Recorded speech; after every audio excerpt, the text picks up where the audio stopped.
Chapter 12. Knox, Tuesday, March 3rd.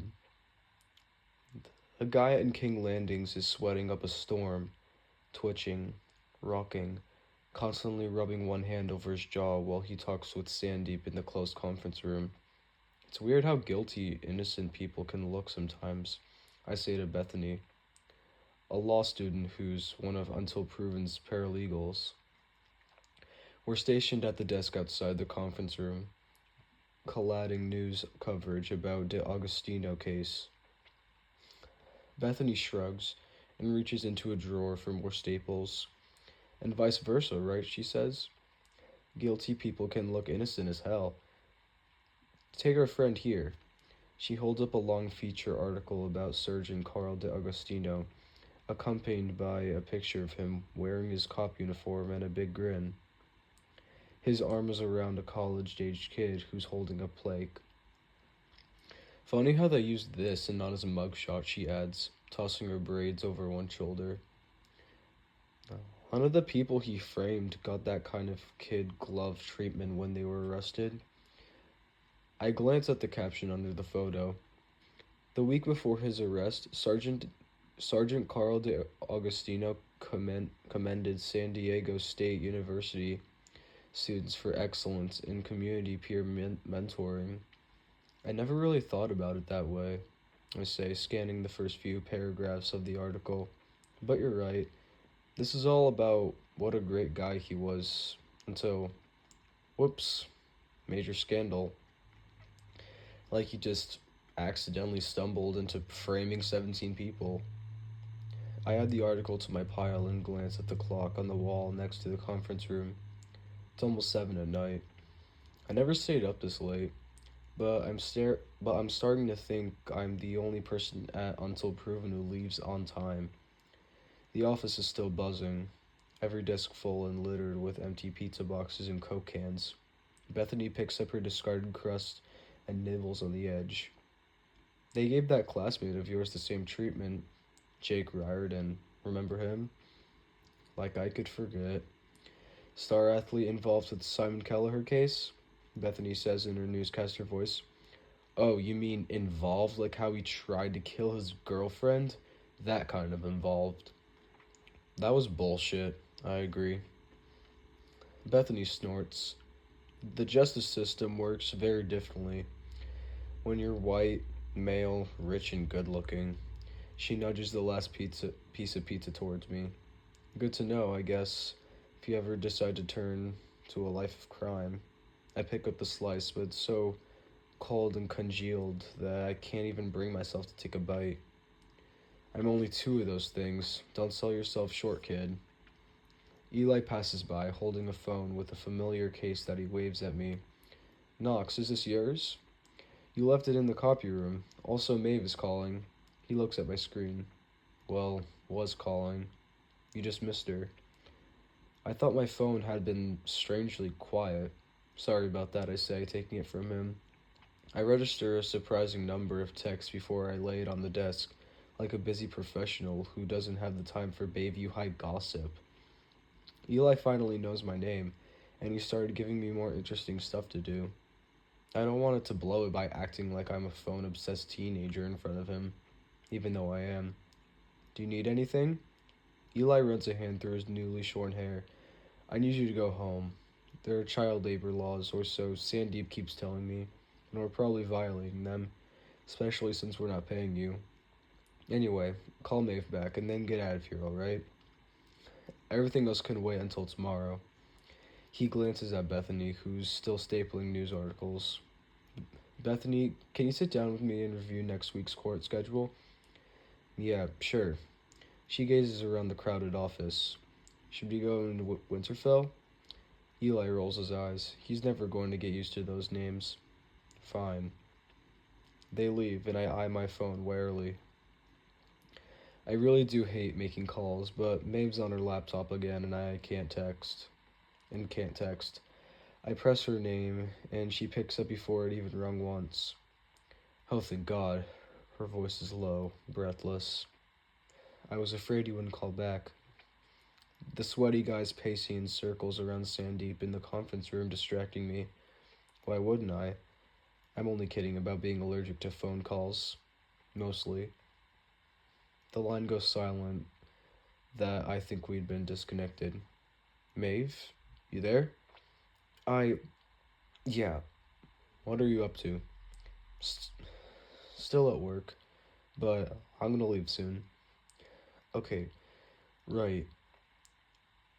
Have you... She trails off, and I think I can hear an audible gulp. Have you been checking your phone? No, I left it in the copy room for like an hour. What's up? I look at the wall clock again, and it hits me. Shit. Your truth or dare text came, didn't it?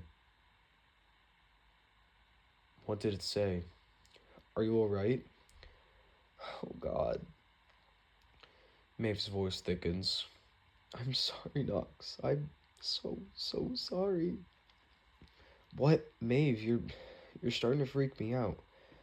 I pause, alarm snaking through my gut her breath as I hear her breath hitch. Are you crying? She definitely is. So, I think... Okay, I'm going to read you the text from Unknown because I don't want you to have to read all the comments to get it because they're stupid and pointless like always. Maeve draws in a shaky breath. Before I do, I need you to know I didn't say that, okay? Not exactly. I would never. I've been rack I've been racking my brains, and I can only come up with a single conversation that's even a little bit pertinent, but I swear to God, it was a lot more nonsense than that. And it was with Bronwyn, who I would never breathe a word. So I honestly don't even know how this happened.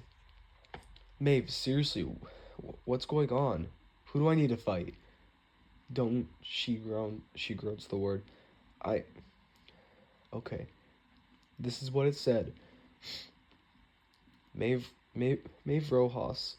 Um, I hear a deep breath, and then the rest of the words came out in a rush. Maeve Rojas dumped Knox Myers because he can't get it up. What the fuck? I listened to Maeve's ragged breath for a minute, or maybe that's mine. When she tentatively asks, "Knox, are you?" I disconnect. The phone drops on my hand, bouncing lightly on the desk. I let it stay face down while I press my fist to my forehead. What the fuck? My heart's pounding out of my chest. No way.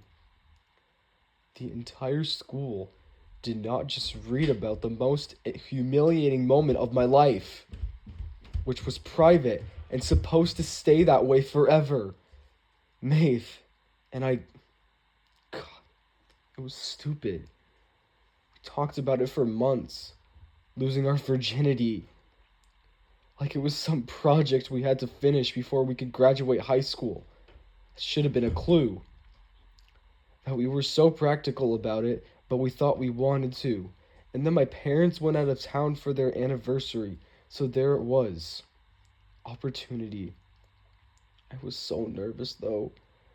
I did a couple shots of my dad's vodka before Maeve came over, because I thought that'd calm me down. But all it did was just make me dizzy and a little nauseated. And then we were kissing, and it just wasn't working. Any of it. I could tell she wasn't into it either. But we'd, committed. I, I didn't know how the hell I could just tap out all of a sudden. Especially since guys are supposed to be born ready. It was a massive relief when Maeve pulled away and asked if we could take a break for a minute. Then she buttoned her shirt back up and said, "Do you ever feel like maybe we're trying too hard to be something we're not?" I was grateful to her then, for getting it, for not making a big deal, for being as non-awkward as possible. both then and later, so I could pretend it hadn't happened. It almost convinced myself that it didn't, until now, because she told people, more people than Bronwyn. And I'm sure because Bronwyn's not the type to spread gossip. It doesn't even matter who it was. Damage done. I turn my phone over. There are new messages from Maeve that I ignore, opening the giant group text from unknown instead. I don't want you to have to read all the comments to get it, Maeve had said, because they're stupid and pointless like always. And prolific, there must be 100 of them. Sorry about the soft serve, man. I know a great pharmacy in Canada where you can bulk order Viagra. Maybe it's just she's not a dude. Jesus. How the hell am I supposed to show up at school tomorrow? Or ever? Or get up on a stage next month to perform Into the Woods, singing in front of everybody? Bayview High is ruthless. One incident is all it takes to define you for the rest of your life. And I just found mine. At our 20th reunion, Brandon Weber and Sean Murdoch will still be laughing about this. Knox? I jump at Eli's voice. He and Bethany are approaching my desk, laptops in hand.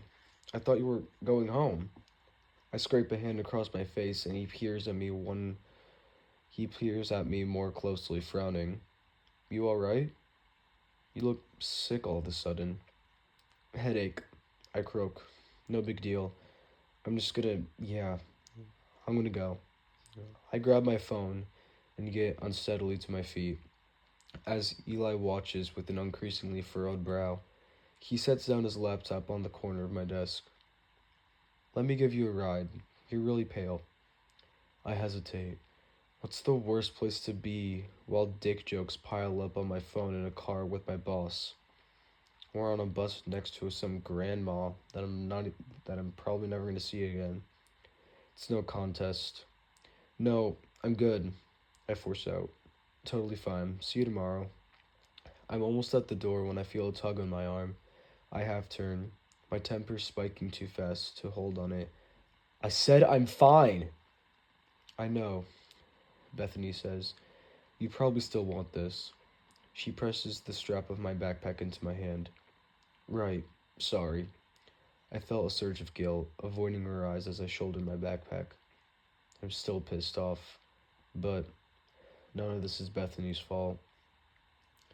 I wait until I'm in the elevator, doors safely shut behind me, to find a better target. Texts from Maeve are at the top of the message list. I'm so sorry. I never meant to hurt you. Can we talk? There's a lot I want to say, but I settle for short and to the point. Go to hell, Maeve.